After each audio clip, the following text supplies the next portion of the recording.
Welcome to Shorty SuperCoach. Hope you guys are going well out there. Hope you had a good week. I've got a story for you. Just Shorty and his car troubles. If it's not tech troubles, it's car troubles. It's just outrageous. But got a bit of, I wouldn't say good feedback, but a lot of engagement on me ranking the favourites box. So we talked a bit of it on the live. What is Shorty ranking next? I'm feeling like it has to be shapes, the shapes flavours. I'm not ranking triangles and squares, but we're talking pizza, we're talking nacho cheese, etc. What else have you got for me? They were talking about like Skittles flavours. I feel like there was M&M's got thrown in there too. But yeah, feel free to let me know. We'll of course take a look at a few things SuperCoach later. But to be honest, look, some of it's just there's not as much to talk about, is there? We'll take a look at the teams in a moment. Isn't my boy James Sicily going well? Picked him up at a bloody nice price. Haven't got much right this year, but I've nailed the inclusion of Sicily. Wouldn't it be great if I could just get the bloke on my field? But we're down to 0 trades too, so I'll update you on that. But in terms of the story, right? So I get home last night, just stuffing around. Got to go back out to the shops. Yep, cool. It's about, 7, 8 o'clock. Come back home.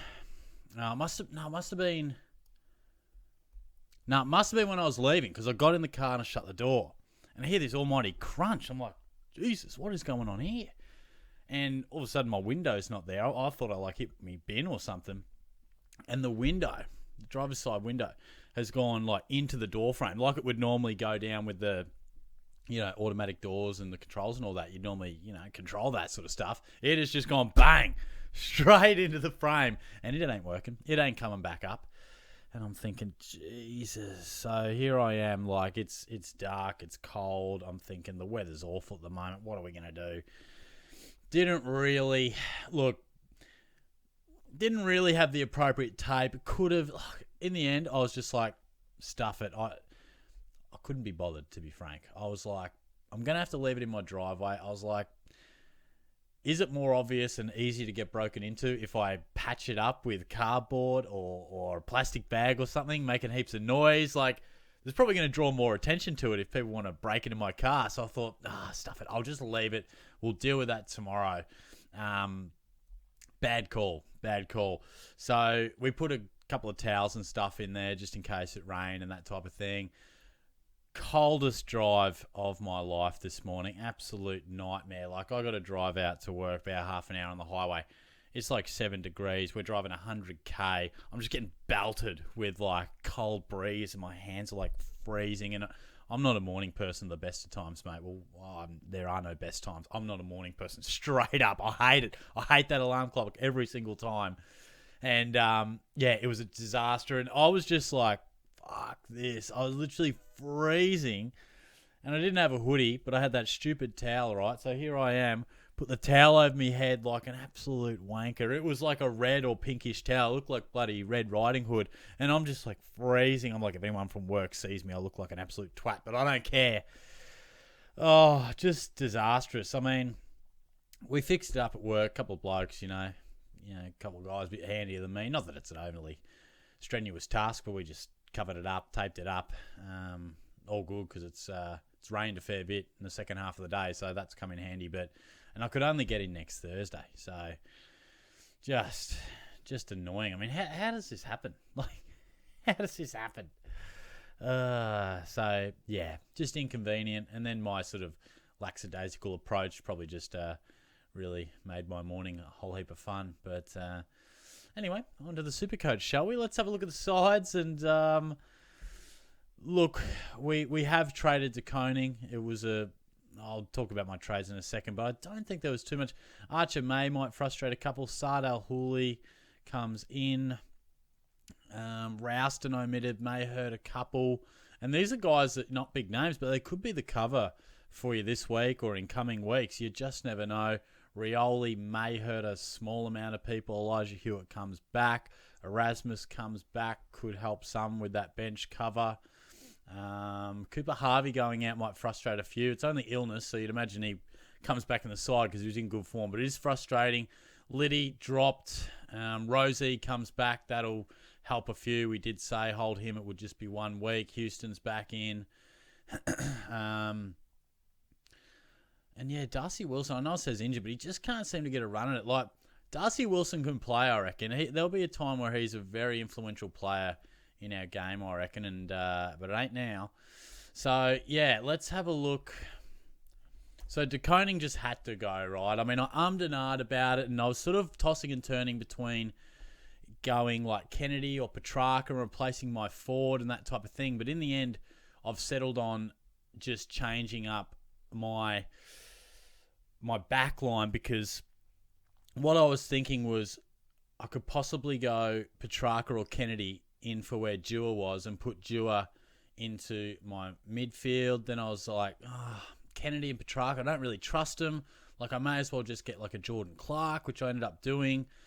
And then part of me was like, do I go Connor Rosie? But he needed to drop about 16k to go Johnson to Rosie. And then I was like, well, Johnson's got a high break even, so does Rosie, but it's a risk. I don't want to, Johnson's probably going to be the sub again. I just didn't want to leave it up to fate.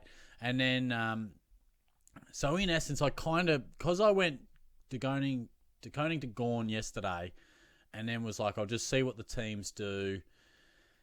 It didn't quite work, because what I probably should have done was, I was in my head, I was thinking Sicily emergency, Al Hooley's not playing, I'll see what Sicily does on Thursday night, then I'll bring him in. But as you know, I normally do the teams and the video on a Thursday night, but I had a few bits and pieces on, didn't get round to it.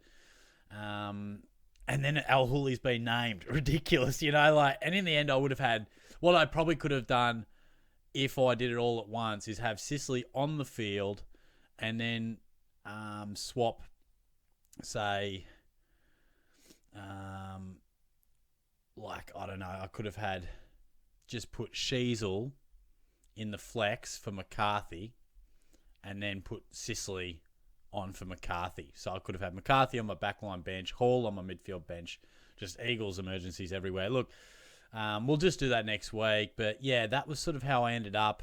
So this is the final team, really. And look, I think De Koning, just a disastrous hold, really frustrating. I thought about Luke Jackson as well. I know he's going very well, but his scores are a little bit down with Darcy, and it took a match-winning goal last week to get him over 110. So I still worry that he could average about 90, 95. I know he gets some centre bounce time as a pure mid as well, but yeah, I just felt like I was trying to maximise some flexibility for my team as well with dual positions, but I think Hall's a pretty decent backup. Shanahan, hopefully, but that forward line's probably where we're a little bit thin, and we don't have any flexibility either with the mid forwards in the midfield there. But I'm hopeful that, with the flex, bit of cover, we've got 22 premiums in the side. Would have liked to have 23. Would have liked that flex to be a premium, but yeah, it's probably not. It's not quite going to be the case, because obviously Dewar is, while our flex will be a premium, Dewar's on the field. So, yeah, look, if all goes well, we can probably cover some injuries to certain parts of the ground. Would have liked to be a little bit more flexible. But, yeah, we're a little bit in the hands of the gods, no doubt, but relatively happy to finish off the side in the way we did, because it looked pretty grim at times. But we'll take a look. Obviously, TDK, we're not even in time to sort of talk about him, nor Sicily, which is a bit of a pity, because I certainly said on the live that I was pretty red-hot keen on him. Some big numbers. Looks like he's just settled down back. Doesn't look as hampered either, which is nice. So his price is going to go through the roof. He's going to be up beyond 450 sort of deal, which is very nice. So, but yeah, let's take a look at the rest of these guys that were mentioned throughout the week. Okay, so we had, what do we have? Lockie Whitfield. I mean, I'm not telling you anything you don't know here. He's pretty straightforward grab and go, isn't he? Like, he's bottomed out now, coming off that 16. Hasn't had a huge couple of weeks, but, he's a really nice option. Break even is 67, priced at 460. So he's a lock to bring in if you're needing someone for your back line.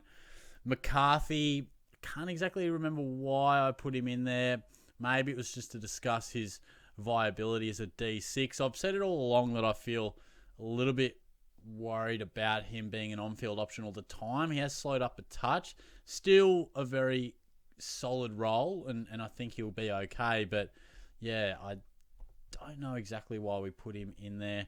Shea Bolton was discussed, and I think for him, he's really not offering anything in terms of good value either. At 383, you almost got to hold. Like, I can't believe how long it's been since he's turned up. A lot of people are like, do I trade Bolton? I'd almost prefer to try to encourage you to trade someone on your bench for maybe someone like a Warner or something like that, and then put Bolton on your bench, because he's a really nice, while he's inconsistent, he's a nice one to put your mid forward swing, which is handy, and then also be able to maybe emergency loophole him from time to time, because he is a guy that can go big and give you a score you want, and sometimes he'll give you a score you certainly don't want. So he might be, obviously that one depends on your side and how you're shaping up, but look, Kennedy has bottomed out just about. No caller ID. That's a little sus. We're going to leave that right there. So Kennedy still is a relatively, it's a gettable break even. So his price isn't going anywhere. He's normally a lock for anywhere between 90 to 110. Had a big week last week. So his price isn't going too far. If anything, slightly down. So you could get in someone like him. You could go someone like Warner, who I think we've already scrolled past. But yeah, Warner's at a pretty nice price. So yeah, that's, if you can do that, that's the way I'd want to look at it. Get a bit of coverage. And what else have we got? Gawn, I think, is a really big play, of course, and I'm not telling you anything you don't know there either. I mean, there's not a stack to talk about this time of the year, really, but just to highlight that he, has got rid of that 79 now and break even at 98. I think 563 is about as cheap as we're going to get Maxi for. And then the really interesting one, probably the interesting one, is Sam Flanders. And what can we expect from him? Dan Rioli goes out, Tuke Miller goes out. But interestingly, it didn't really change his centre bounce stuff. But we did see a nice score, 115. But 0 rebound 50s says to me that it certainly wasn't off the back of, any half-back stuff when Rioli went down. So I'll check the heat map, but I feel like he's still playing that sort of high half-forward mid-roll, floating up, kick the goal, 6 clearances. Says to me it's a little inconsistent. Look, if you're looking for a cheap option, you'd be hard-pressed to get anyone better at below 400k. And of course, anyone around 400k has a fair bit of risk. Otherwise, they wouldn't end up at that price. And I think Flanders has upside. There's no doubt about that. There's a chance that his role does become a little more appealing. So yeah, if we look at his heat map last week, you can see, there's a little bit of, through the middle work and possessions all around the ground, which is relatively promising. Let's see if there was a change from the week before. So a bit more forward stuff the week before. So that suggests a slight change. And again, so it's really hard to tell sometimes. Sometimes the heat maps are really clear cut, but he's obviously starting some centre bounce, some half forward, but pushing quite high and roaming around the ground. So he is a bit of a ball magnet. I think if you're looking for a cheaper type of option, Flanders is probably your go. He's got dual position as well. You could do worse. Like, there is a chance that, he produces a few 70s and 80s and is frustrating. But like you said, if you're going to shop in a risky price range, he does have upside. Of course, he has some downside too. But captain options, again, Grundy is absolutely flying. So you'd be hard-pressed to go past him. I think, of course, tonight with someone like Bontempelli or Richards, you could have a look at Tom Green. Errol Goulden I quite like, a guy that can have a pretty high ceiling. Now, I've gone Dacos into Gawn, and if we look at that, 210 to 315. So I might have to change that because I'm only going to get an hour to look at Dacos. Obviously, it's rare that you can normally loophole so late in a game, but given St Kilda and Melbourne are the last game of the round, if Dacos was flying, I could sort of easily just roll one of these ones, but it's always tricky. You'd sort of be making the call with Dacos's half-time score, which makes you a little bit nervous. So I might... I mean, I could, other options are Bontempelli. I'm kind of in the position with a captain right now where I kind of want to take a bit of a risk or do someone different. I don't know if Dacos is different, but I feel like more people will go a VC early in the round. Someone like Butters in a showdown is mighty tempting as well. I'm almost leaning towards him. Like, do they tag the Crows? I know Anderson was quiet against them last time, but there didn't seem to be a... I know Peatling sometimes tags, or Berry plays a little bit defensively, but I'll have a bit of a look. I'm not sure. It's a tough one. I don't think I want to... Initially, I thought there was a bit of a bigger gap between the two last games there, but anyway, that's the way we are rolling. I think that's about all we've covered off on. I'll post this one now, and we'll get back to your comments too from the video earlier in the week. But thanks again. I'll chat to you guys soon. Cheers.